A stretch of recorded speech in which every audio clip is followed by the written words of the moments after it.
Hello and welcome to this Power Breakfast hosted by the Collective Empowerment Group. My name is Dr. Bobby Manning. I'm blessed to be the president of the Collective Empowerment Group, and we are excited that you've joined us on Facebook Live for this very important conversation as the church and many others think through what it looks like to begin coming back as churches and businesses think what it looks like on the other side of the COVID-19 pandemic.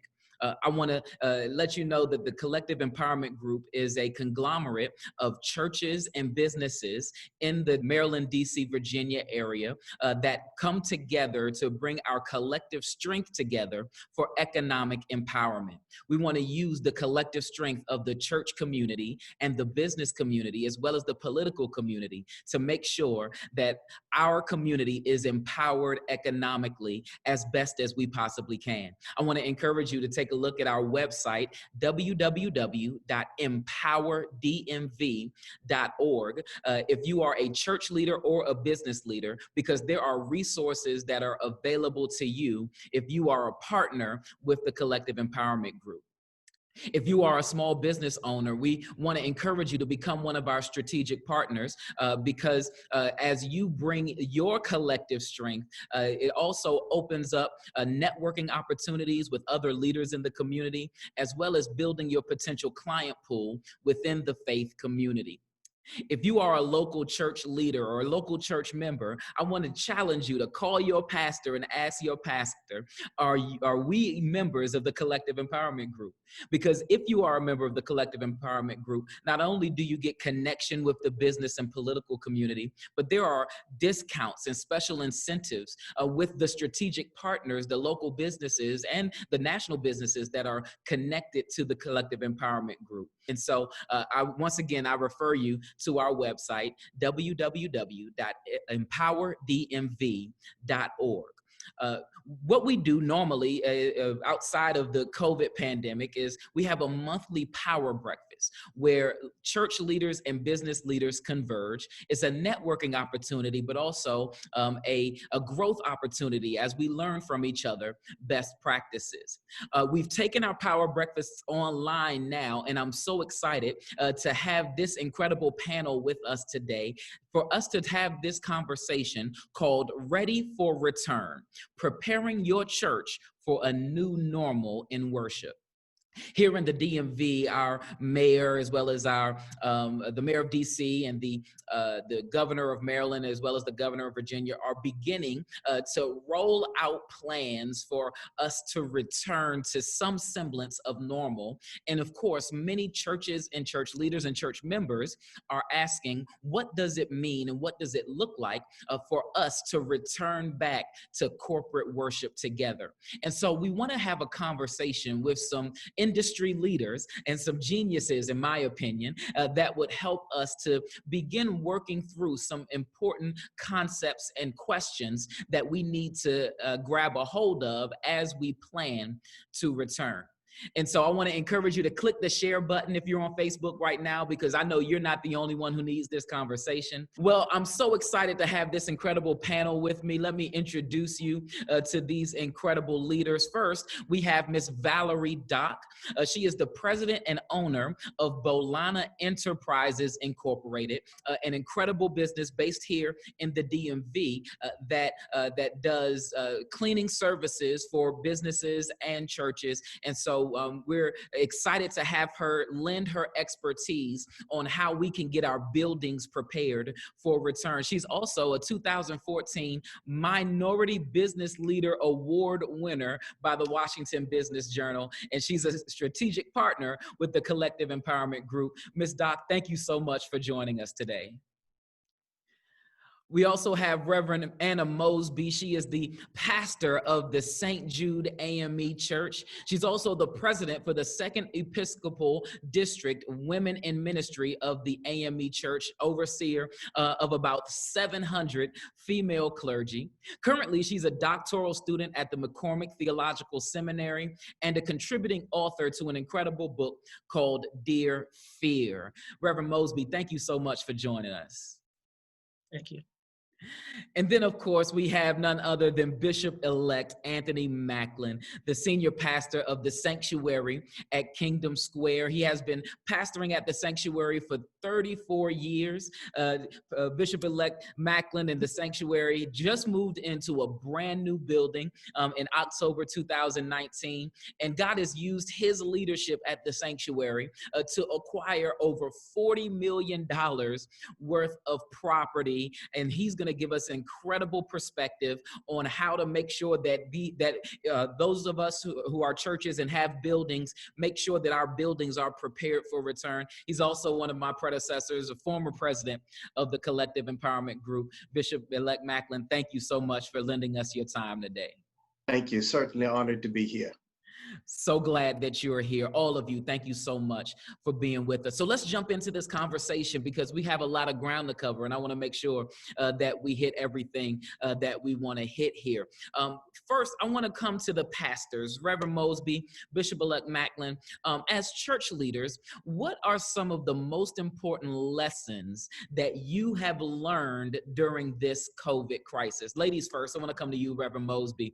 What are some important lessons that you've learned as a pastor during this crisis? Okay, well, thank you, Dr. Manning, for putting this together and for your vision as our president. We're grateful for you. This is certainly timely information. I think one of the biggest things is we've been reminded to be prepared. To not sit back and talk about what needs to happen, but really when the Lord is moving, to move. And I'll use as what's most critical for this environment is we were fortunate in that we had already started using technology. And I have a lot of colleagues that have not done that. And so they had to catch up in terms of being able to move from being in a building to worshiping online, and utilizing various platforms. For me and for my congregation, because many of them are older, I thought it was important for us to be able to have that visual connection. So we were able to utilize Zoom, which a lot of folks are using, so that persons could see one another. Because I think what was most critical was in this season of everything being turned upside down, people could still have that visual connection, if not the physical connection. So I think that was a real big step for us. We were still able to use Facebook to push out the sermon, but just to have that almost intimate connection on Sunday morning and during Bible study. I think that was really key for us. Excellent. I wish I would have had the foresight to buy stock in Zoom and in toilet paper. I wish I would have had the economic acumen to think, man, I need to buy up all the stock that I can in Zoom, because Zoom is taking off. Of course, we're all using it. We're using it right now for our power breakfast. And so, yes, absolutely. The shift to online has been vital for churches' survival. Absolutely. Bishop Maclin, you want to add to that? First of all, thank you, Mr. President, and I think that you're doing a tremendous job, especially in the midst of these challenging times. What has this season taught us, especially me, and I've been around for a good little while, and I cannot answer what the season has taught us without, first of all, challenging to say, what is God saying to us? You know, for years, we hid behind our facilities, our structures. Everybody was trying to get, the latest and the greatest in worship facilities, in multi-purpose facilities and classrooms and all of those things. But what happens when God says, hey, listen, you got people coming to your facility who are being challenged now in their faith? Are you still the church when the doors are closed? Are you still the church when the buildings are just something you drive by? And perhaps you have an outdoor service or you stand on the front of the church. What happens if I shut down all of the churches, not just some churches, all of the churches?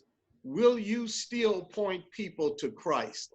And I think that's one of the major challenges that this has taught us, is that we cannot rely. Hey, listen, I built a new building and have not been able to be in it for 3 months out of the new building. But yet and still, how can we come up with ways and means using all of the technology that we have to point people and to still lead people to Christ? The doors are closed, but the church should be wide open. Absolutely, absolutely. There's a quote from a book that my pastor made me read years ago, a book called Church Alive by Harold Trammell. And Harold Trammell asked this question. He says, what would happen if your church vanished from the corner that it sits on? Would the neighborhood miss it? And Right. it's a beautiful picture, a challenging picture of the fact that, hey, the church is not the building. The church is the people and the ministry and the impact on the community around it that the church has. And we've been called to the carpet, I believe, over the past couple of months is, hey, can we still be the church without the church building? And I believe you and Reverend Mosby and others have been an incredible example of what that can be and what that looks like. And so you and Reverend Mosby, I appreciate having both of you on this call, because you're giving us a really great spectrum for those who might be joining us on Facebook Live, because there are some pastors and leaders of smaller churches that are joining us, and there are some pastors and leaders of larger churches that are joining us. And so, Reverend Mosby, can I come back to you really quickly and ask, because you having a small to medium-sized church, and it's also portable, so you're used to worshiping in a school facility. Can you talk about some of the felt needs of your congregation that have been vital to maintain during this crisis? So we can't meet, we're not setting up, but there are some felt needs that every one of our congregants feel. What have been some of the practices beyond the Zoom that you said before to make sure that we're meeting the felt needs of our congregation without the building?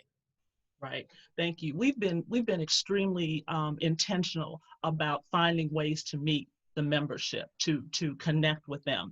We're doing more in terms of emails, but I'm spending more time reaching out via telephone, because it's time consuming, but persons like to connect. And I'll call just to say, how are you doing? And it ends up being a 45-minute conversation, but I come away blessed. Yes. So it really reminds us of the importance of what ministry really means and what it really looks like.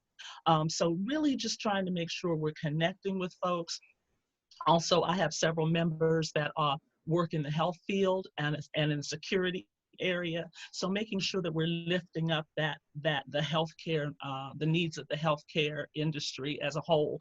We reached out to one of the hospitals recently and provided lunch for a unit, and I say that because we tend to talk about small churches, medium churches, large churches, but everyone can find a way to do ministry beyond the church. Everyone can find a way to reach out to the community. And if there's one thing that this season has reminded us, is that we're all on level playing field. Mm-hmm. We can all do outreach ministry, whether it's the sanctuary or St. Jude.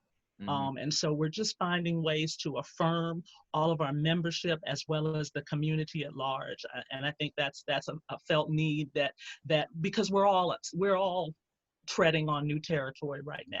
Absolutely. Ms. Dock, I want to come to you, and I'm going to throw you a quick curveball because I didn't prepare you for this question. But we're all pastors on this call, as myself and Reverend Mosby and Bishop-Elect Maclin.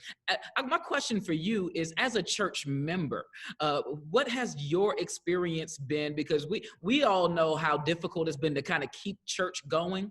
But as a church member, what are the lights and shadows, the benefits and the detriments of what's been happening over the past 2.5 months or so, as somebody who attends church? Can you give us some perspective on that? Absolutely. But first, thank you so much for having me on the panel today. It's really interesting because my husband and I, we spend online looking at different pastors, our pastor and other pastors till about 1 o'clock, 2 o'clock on Sundays. Mm-hmm. Now, if somebody said I had to stay at church from 8 o'clock in the morning to 1 o'clock in the afternoon, we're jumping up and down and screaming. But it has given us the opportunity to enjoy our pastor and visit, other local churches and see what they're doing. But you do miss your church family. Sure. You miss your, of course, your pastor and you do sort of miss that closeness, Mm-hmm. even though we can talk on the phone and things like that. But it's still that coming together. I miss that. Absolutely. I Absolutely. do, it does give you an opportunity to experience others. Yeah, I've been so excited just to see the church completely take over Facebook. Like Facebook should probably just rename itself Facebook Church, because on Sundays, all you got to do is flip through your timeline and you're gonna get all kinds of great teaching and great worship and great experiences that will lead you to Christ. And so I'm so excited to see the Facebook takeover that's happening with the local church. All right, now, folks, we've heard from the governor, and we've heard from the different county executives. Your church, Reverend Mosby, is in Montgomery County. Myself, Bishop Maclin, our churches are in Prince George's County, and both of our county executives have said, look, we're not ready yet. It's not time for us to roll out the red carpet and bring everybody back to church quite yet. But we need to be thinking about it. We need to be planning now. As you said, Reverend Mosby, for the oncoming of COVID, it is still true of us now that we don't. If we stay ready, we won't have to get ready, right? And so my question for you, let me come to you, Reverend Bishop Maclin, is what are some of the hurdles and some of the difficult conversations that you're having with your leadership as you prepare for return? Well, first of all, I think the conversation that's everywhere right now is the conversation of when.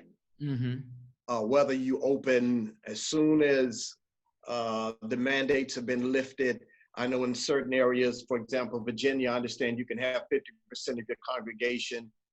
The question becomes when. And the question becomes how. When meaning, are we ready? Mm-hmm. Do we have the things in place like Ms. Dock and her company is going to make sure that we have not only masks and the gloves, and how do we go about bringing people in? How many people can we have in? Are we ready for social distancing? Our bathrooms, our open areas, the things that we've done. We've got to change a lot of what we do. No more hugging on Sundays. I've joked to some of my people, no more laying on hands and casting out spirits on Sundays.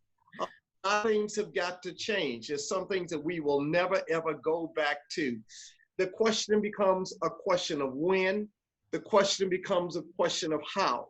I want to recommend, if you have not already done it, to every church, large or small, to formulate a reopening team. Mm-hmm. Get a team of people, facilities manager, your worship leaders, your diaconate leaders, your financial people, and begin to look at different strategies. And there are a number of strategies, a number of pieces of information available on the internet that will ask all of the questions that we need to ask before we consider going back.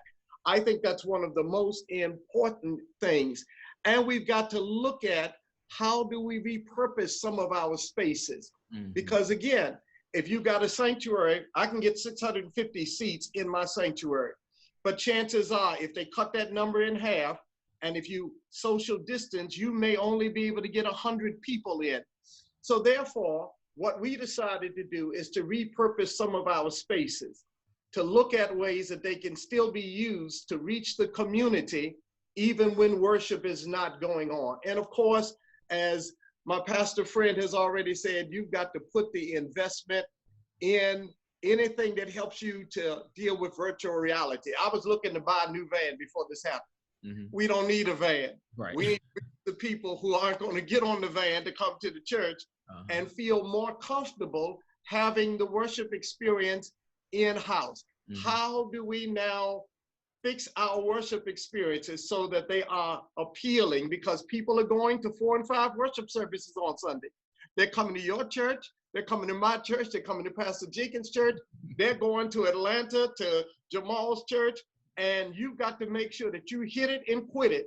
1 hour worship really looks appealing about right now. Mm-hmm. And I can talk on and on, but there are a lot of things that we have to consider, from equipment, from facilities, from platform, what is going to be your focus going forward? Mm-hmm. And that's something you need to bring a team together to help you to deal with those things. That's so good. Absolutely. Let me take this moment really quickly to direct everybody who's watching. I want you to go to our website, empowerdmv.org. We've placed on our website, on the homepage, a list of incredible articles and resources that will help you and your team think through all of what Bishop Maclin is talking about as we think through all of the details, the minute details of coming back to worship.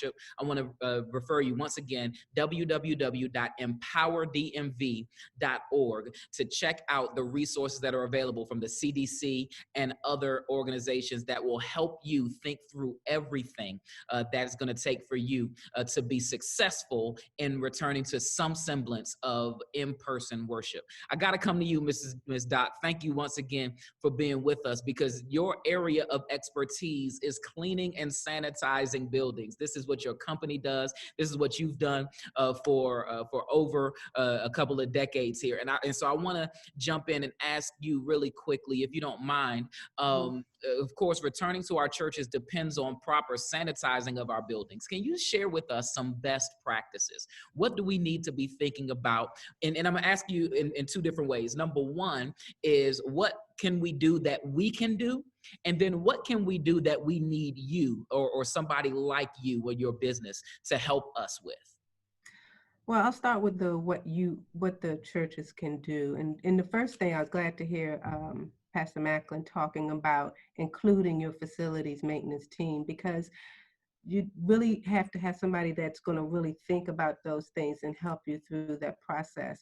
But some of the things to think about are, when you talk about coming into the church, I mean, just from the very moment you come through the door, you really have to assess everything. How are people coming in the church? Where are they coming in? I heard bathrooms being mentioned, what we call high touch areas. And the thing about churches are multi-purposed and multi-activities. The church is like no other facilities out there. So you can have sanctuaries, baptismals, offices, classrooms, daycare, schools. Nothing else out there has all of those, can have all those components in one building, but the church can. So the one thing to think about in cleaning the church, what areas are you going to open up first? Mm-hmm. Okay, so those are once you decided what those areas are, how often are people going to be in those areas? If you have people in the areas, then cleaning will need to be done after that particular activity, whether it's church, whether it's actual service, whether it's a Bible study, whether it's a meeting, and you have offices. Offices have to have the same type of cleaning. So if you have your staff there, like just for instance, our team, we put up a plexiglass at our reception desk, because we wanted to make sure that the person that's at the front was protected, because that's the first person people are going to gravitate to. So you can't get close to her. And so we have everything. Everybody has disinfectant for the desk. They have hand sanitizer. Everybody's wearing masks.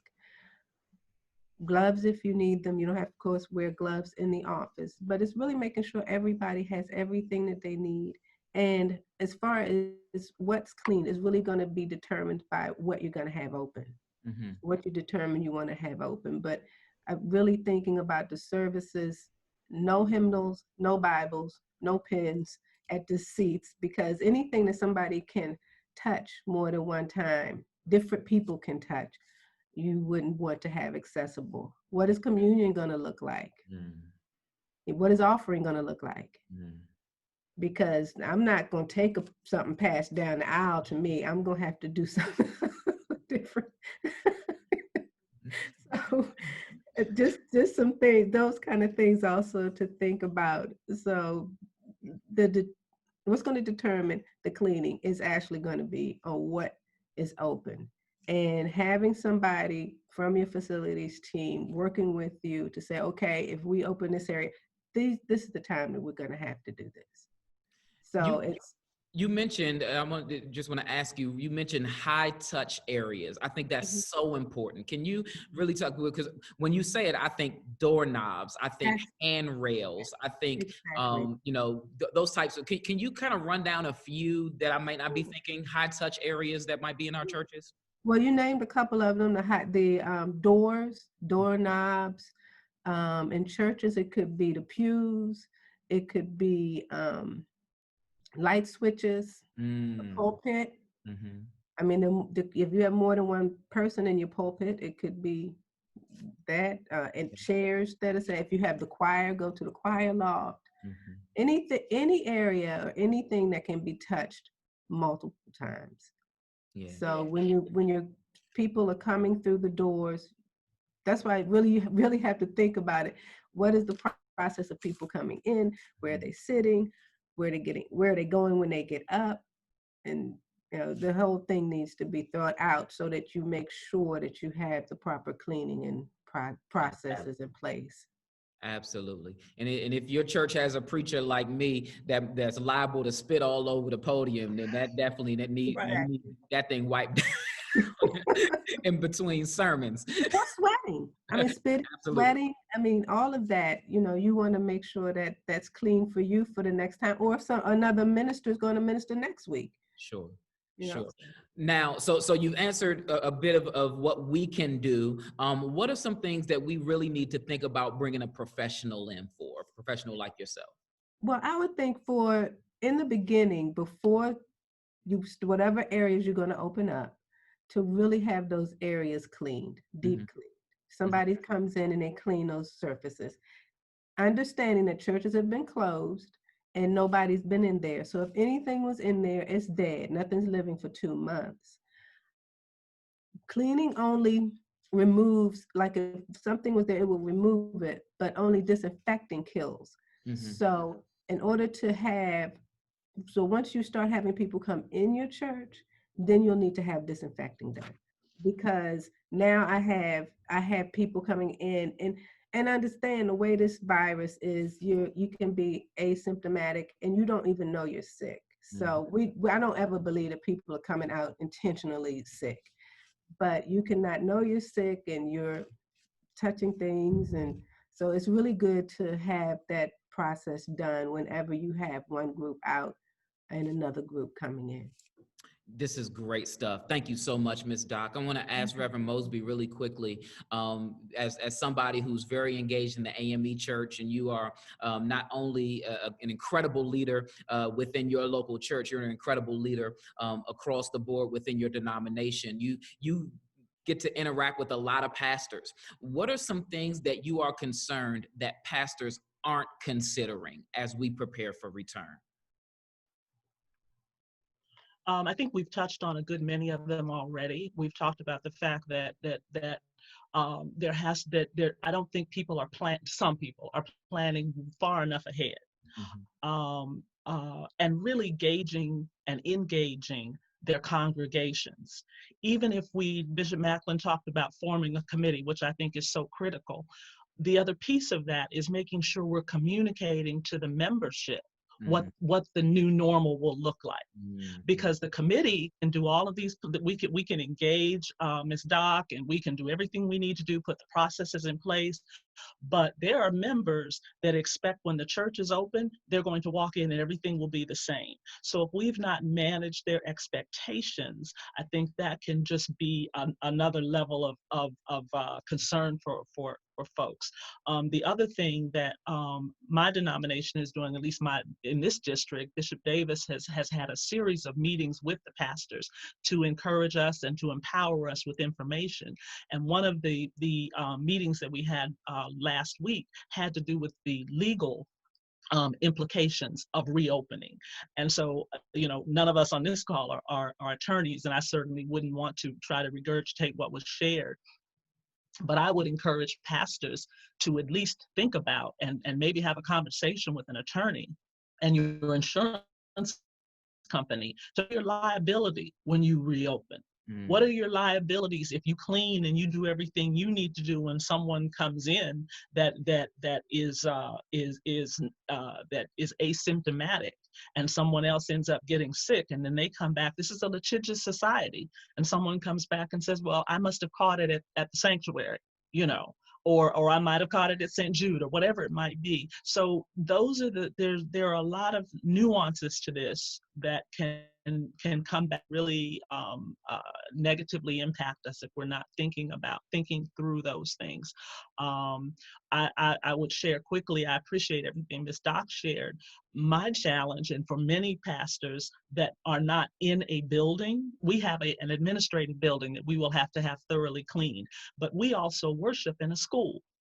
We're therefore dependent upon the county school system taking care of their facilities management, taking care of the property. And we have to trust when we come in that they've cleaned.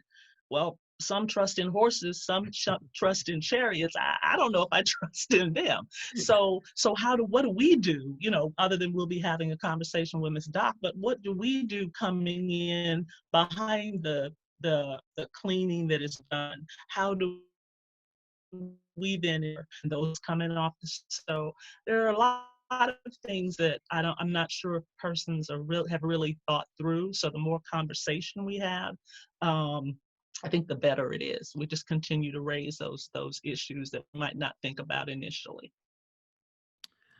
Absolutely. Thank you so much. I agree completely. Just the concept of the legal and liability issues. We can't just open church without thinking all the way through what liabilities that may be attached to us opening our churches, and just making sure that we have the proper coverages. I think that's genius. Just having conversations with lawyers, but also, hey, give a call to your insurance company, making sure that you have the coverages that you need if the worst were to take place. That's why you pay for insurance. It will be a shame that we if we go through all of this and not at least place that call.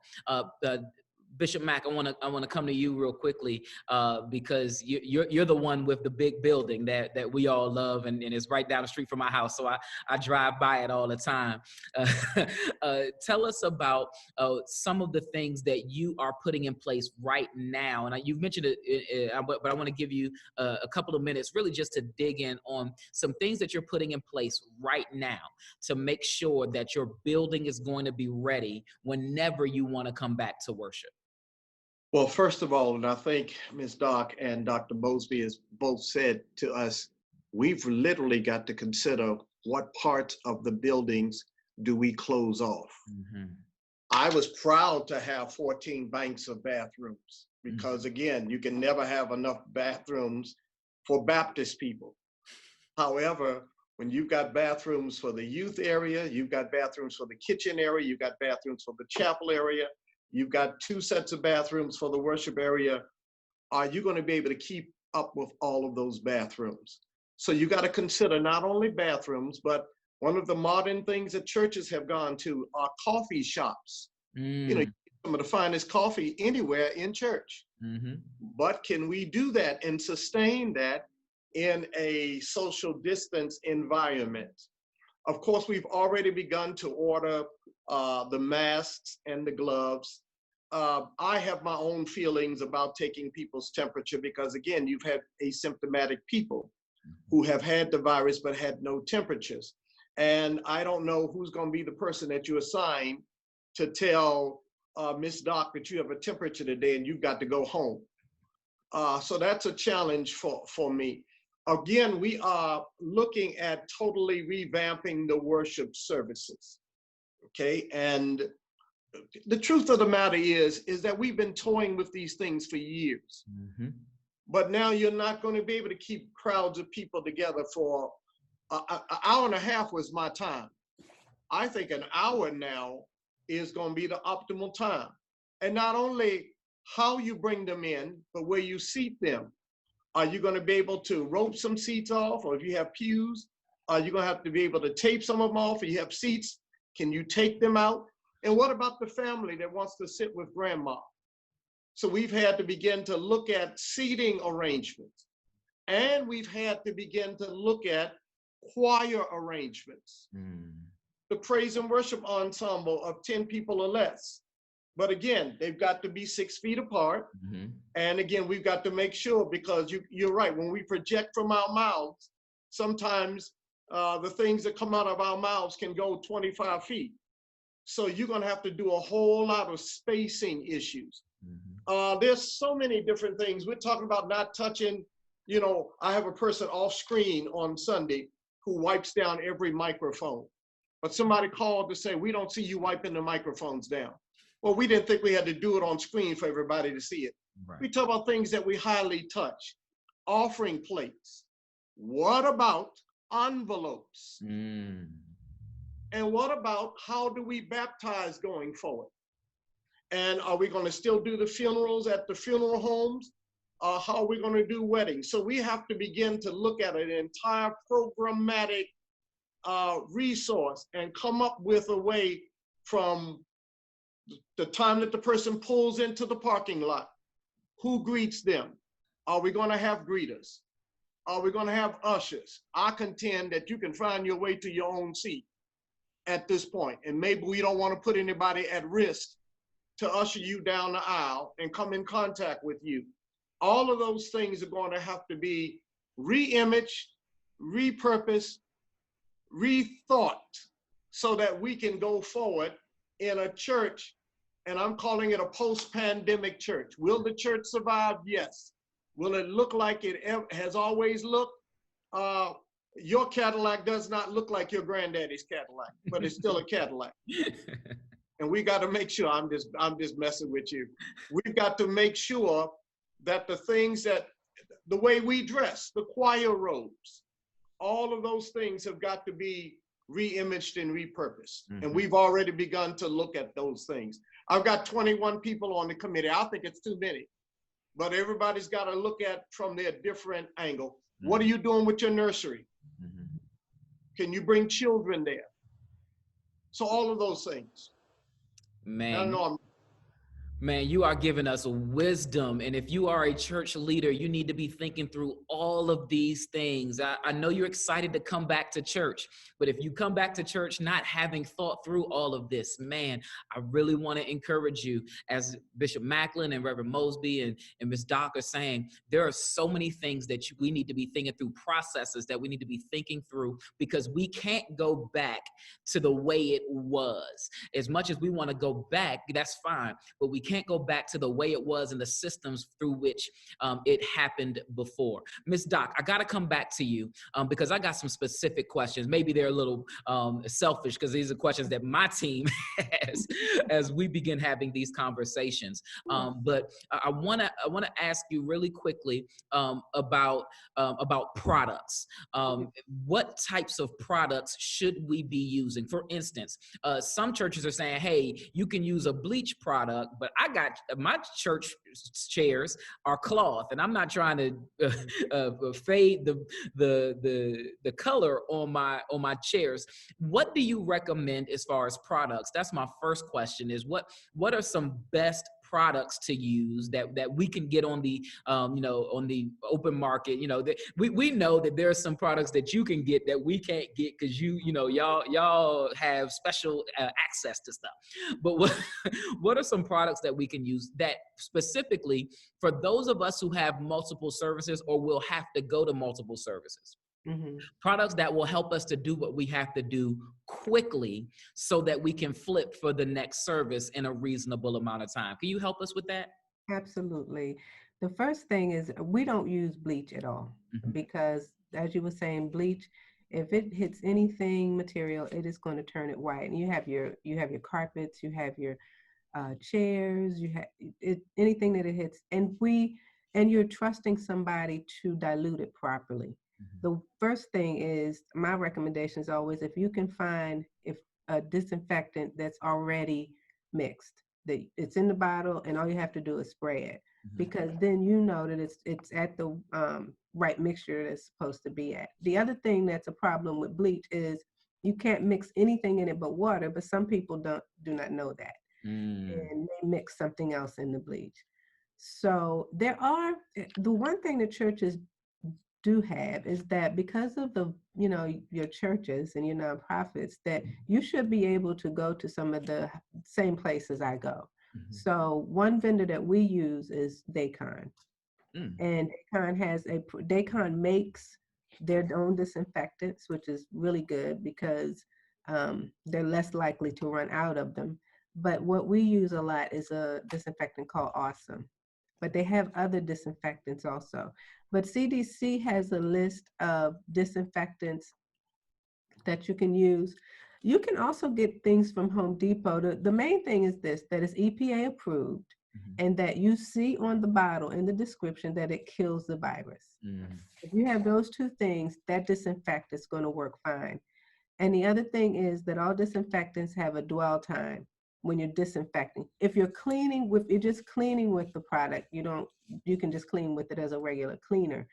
But when you're using it, this is my time, I'm going in and make sure that everything is disinfected, then you want to let it have its dwell time, and that would be listed on the bottle. Excellent. Mhm.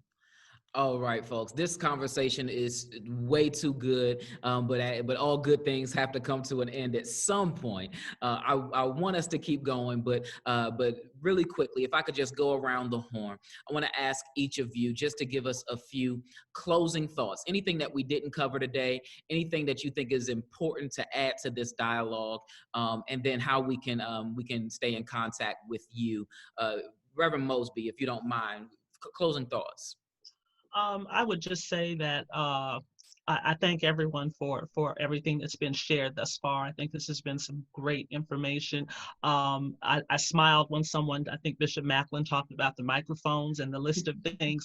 My trustees have already ordered my lavalier mic, which will go home with me every day, so every Sunday. So I think all of those things are important. The one thing I would say, I would reinforce that we need to psychologically understand that our congregations, as we have been turned upside down. We've gone through an immediate grief process because everything has changed from what we've known all of our lives. And so being sensitive to them, being sensitive to ourselves, and at the end of the day, remembering that none of this is a surprise to God.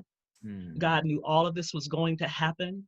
And so, as I've said to my congregation repeatedly, what is the message? What is it God wants us to get out of this? If we turn around and try to go back to doing what we've done before, then we've missed the lesson. Mm-hmm. So I believe that God is going to use this for the betterment of his kingdom. Absolutely. Reverend Mosby, can you give us your website? So just in case somebody wants to go and get your book, Dear Fear, we want to make sure that they can do that. Absolutely. AnnaMosby.com is for the book. And if you just want to come to worship on Sunday morning along with Sister Dock, you're welcome to come to stjudeame.org. We worship at 11 o'clock on Sunday mornings. God Awesome. bless you. Thank you. Ms. Dock, really quickly, any closing thoughts? Well, I have a closing thought. My first one would be as a church member that pastors, please just keep reaching out to us. I think one of the important things is that we do need that touch, even if the touch is an email or call or something to say, hey, we know that you're there and we're still thinking about you. And secondly, from the aspect of our company, is that we're here for you. If you need us in any way, I can be reached by email at vdock@bolanainc.com, and that's BOLANAINC.com. And our website is www.bolanainc.com. BolanaInc.com. If you need an organization that will come in and make sure that your building is prepared, cleaned, disinfected in a professional manner, you definitely want to reach out to Ms. Dock and Bolana Enterprises. Thank you so much for being with us. Bishop Mack, what's up, sir? What do you have to share with us as final thoughts? Real quick, Dr. Manning, and thank you all, my panelists. You all have been a blessing to me also. I think that one of the challenges that we're going to look at, especially in this time now where we have to transition to this virtual reality, this virtual broadcast, reaching everybody virtually, one of the challenges we've got to make sure that we deal with the tension, and that is the tension between getting people to like us in our presentation and the tension between that and getting people to love God. Because all too often because again, there are things that you can do, the things that John can do, there are things that Granger can do that we may not be able to do. But I think people need to see, as Ms. Valerie just said, they've got to see that we love God and we love them. And I think that's the creative tension that we got to live between. How do we get people to virtually love God and like what it is that we are doing now?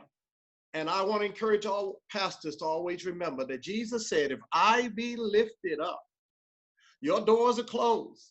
Your churches are literally burned down. We're all starting from the ground up. He said, if I be lifted up, I will draw all men unto me. Man, so we're going to end on that preaching note. I wish I had the organ going for that. Thank you so much, Bishop Maclin. If I had any closing thoughts, is this, is that the Apostle Paul impacted the known Mediterranean world, not just with his presence, but with his pen. That was the best instrument he had available to him. When he could not get to Ephesus, he used his pen to write to Ephesus. When he could not get to Philippi, he used his pen to write to Philippi. And we have today the ministry that the Apostle Paul had then, because it's been preserved. His pen was preserved. And I want to encourage you that the pen for today is online church. I want you to know that even when COVID is over, online church is here to stay, and impacting the world through the internet is the new Romans road. I don't think it's an accident that God was silent for 400 years and then Jesus came after the Romans road had already been paved, and now news could travel the entire Mediterranean world after the Roman takeover. The new Romans road for today is the internet. And God has blessed us to not just have church in person, which is valuable and vital, but he's also blessed us to have church online. And just like Paul could impact the world for generations with his pen, you and I can impact the world for generations with the internet. And so I want to challenge every pastor to don't just use online as a stopgap for COVID, but think about how you can utilize online ministry permanently. What can you invest in so that your online ministry is strong permanently? Because we're coming very quickly to an age where there will be more people who are watching you online than there are in the room, no matter what happens over the next several months. And so that's my encouragement to every leader, not just in church, but every business leader as well. As we talked about at our previous Power Breakfast, business leaders, you guys need to make sure that you can get your product to your people and your payments to you online without an in-person experience. And so that's my encouragement, my final thoughts for this incredible panel. Can I say thank you one more time, Reverend Anna Mosby, Ms. Valerie Dock from Bolana Enterprises, and of course, the incomparable Bishop-Elect Anthony Maclin. Thank you so much for your time with us today. If you're with us on Facebook, don't forget, hit that share button. There is so much wisdom in this dialogue that somebody on your timeline needs. Share it with your pastor, share it with the church leaders at your church. Vital information that we've shared today. I also want to refer you to our website, empowerdmv.org, empowerdmv.org. If you are a business leader, I want to encourage you to become a strategic partner with the Collective Empowerment Group, because we want to get your business exposure to the dozens, hundreds of churches that are connected with the Collective Empowerment Group. If you are a church leader, make sure that you are a partner, because if you are a partner, then you have access to Bolana Bolana Enterprises and Ms. Dock and all of our strategic partners with incentives and discounts as well. So you want to make sure that your church is a member church of the Collective Empowerment Group, and you can find out all of how to make that happen on our website, empowerdmv.org. We've also put some resources on our website that I want you to make yourself available to. Phases of an orderly return, CDC document outlines for guidance in reopening churches, CDC guidelines for cleaning public spaces, 24 questions that you should ask before coming back to your church. All of these resources and links are available on our website, www.empowerdmv.org. Get there today so that you can be prepared for return. Our next Power Breakfast is in 2 weeks on June the 5th. We're going to be talking about how small businesses and how businesses can prepare for return. What are some best practices to make sure that our businesses remain strong during the crisis and return strong after the crisis? So mark your calendar for June the 5th for our next Power Breakfast. Once again, thank you to the panel. Let me close us with prayer. Lord, thank you once again for this time together. Thank you for your grace and mercy. Thank you for the wisdom and genius that we have experienced today. Now I pray that you would give us wisdom as we put these principles to practice so that your people might be blessed in your kingdom for our good and for your glory. We love you, Lord, and we thank you for this time. In Jesus' name, amen.